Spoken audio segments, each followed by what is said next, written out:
But now let's turn to a man who really does do meaty stories and is causing some angst as a result. On Friday, The Australian carried this news story. An ABC journalist has been disciplined by the broadcaster's management over concerns that his online posts about the National Broadband Network failed to meet its standards of objective journalism. The journalist concerned is Nick Ross, editor of ABC Online's technology and games site. We're going to spend some time on his role tonight, but let me stress we're not analysing the media's coverage of the NBN. We're looking at what ABC journalists can and can't do. On ABC 774 in Melbourne on Friday morning, Communications Minister Stephen Conroy weighed in Nick Ross's defence. Malcolm Turnbull is constantly attacking and trying to bully some of your journalists. And today I read in The Australian, and I know you shouldn't always believe everything you read in The Australian, but a very disturbing thing where another journalist on the ABC staff has been internally disciplined because they're not prepared to just accept every policy pronouncement or claim that's made publicly.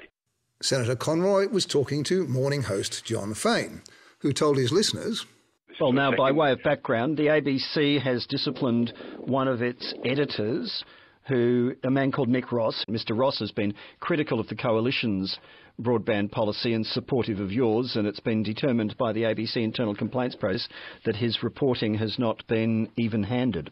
Well, Senator Conroy got one thing right. You shouldn't believe everything you read in The Australian. And John Fain got one thing right.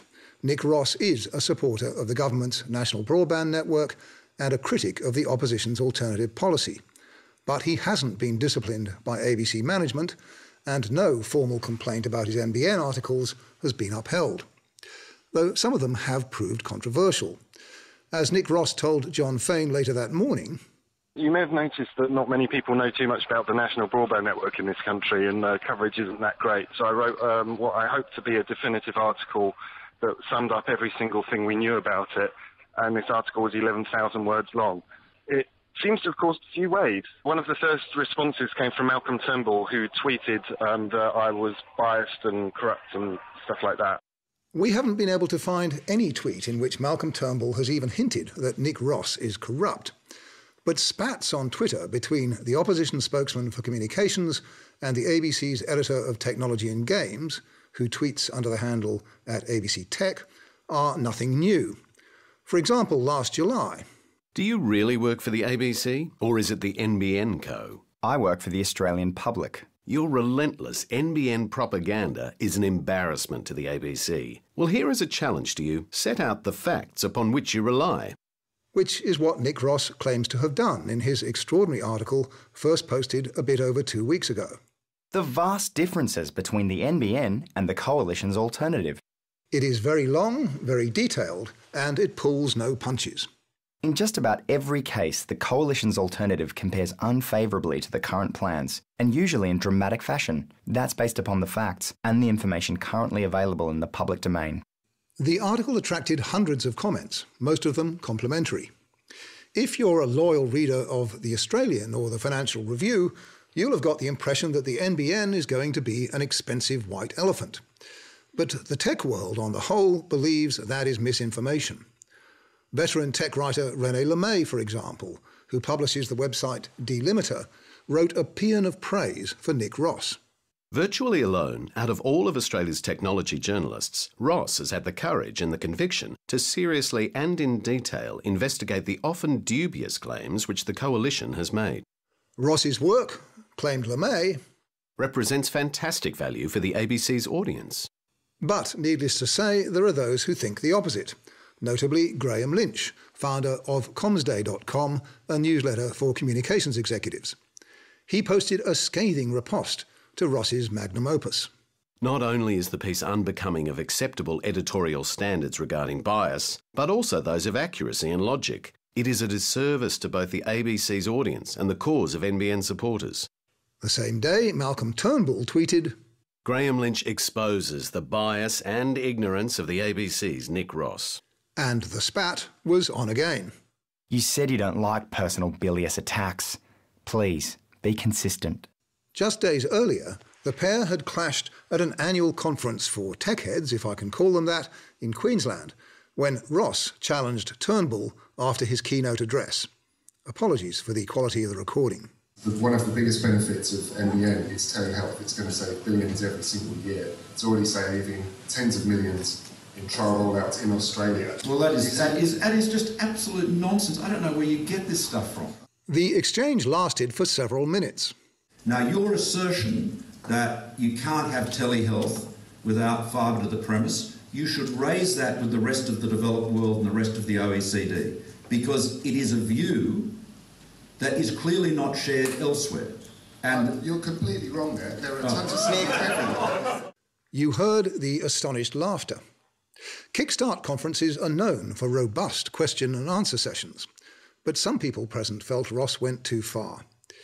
It was that, it seems, as much as or more than his articles, which caused his ABC line manager to have a little chat with him.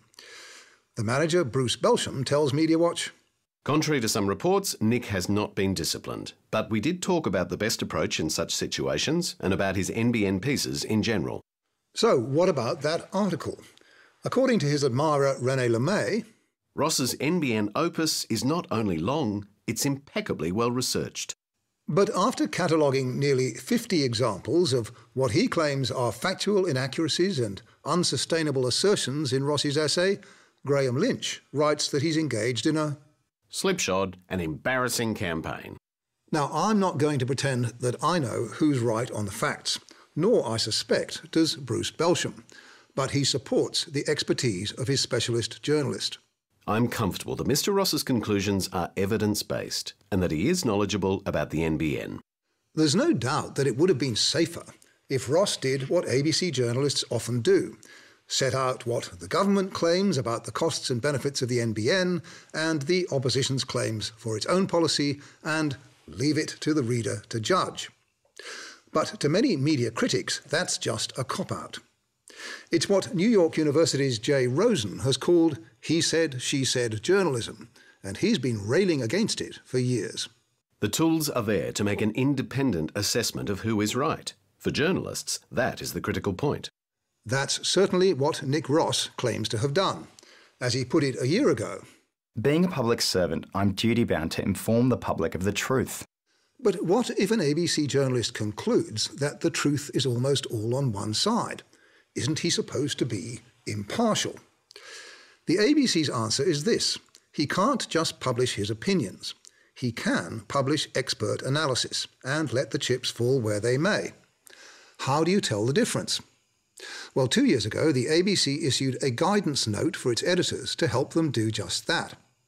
Analysis, it says, typically is made by a person with professional expertise or specialist knowledge about the subject matter being analysed. Well, Nick Ross certainly has that. Is grounded in reporting work, refers to the information on which it is based. Check to both of those. Ross has done a huge amount of work, and his article provides links to nearly 100 reports and other sources. Is not partisan or ideological. Nick Ross says he has no political affiliations. I really don't give a monkeys about who's running the country after the next election, but I do care about the NBN. I'm passionate about technology. Did you notice? Ross might be politically naive, but he's no Labour Party hack. However, the guidance note also says that analysis refrains from public advocacy, does not prescribe what should be done, nor urge what the audience should conclude. Those are tests that Nick Ross, in my view, fails. A year ago, he wrote this: "If the public knew the truth about the NBN and believed that the coalition wanted to destroy it, then Labor would have an unassailable lead in the polls right now. I'm deadly serious." Ross is an advocate, and it shows. That was probably one of the matters that his boss discussed with him when they had their little chat. As Bruce Belsham puts it, I have discussed with him the importance of providing a diversity of perspectives and the importance of analysis being underpinned by accurate information. He is aware of the need to ensure this. You can't help but admire Nick Ross's industry, and there's no doubt that his passion for the NBN is sincere. But in my view, the chat came none too soon. Bruce Belsham's full response and links to some crucial articles and that ABC guidance note will be on our website shortly. While you're there, let us know what you think. Until next week, good night.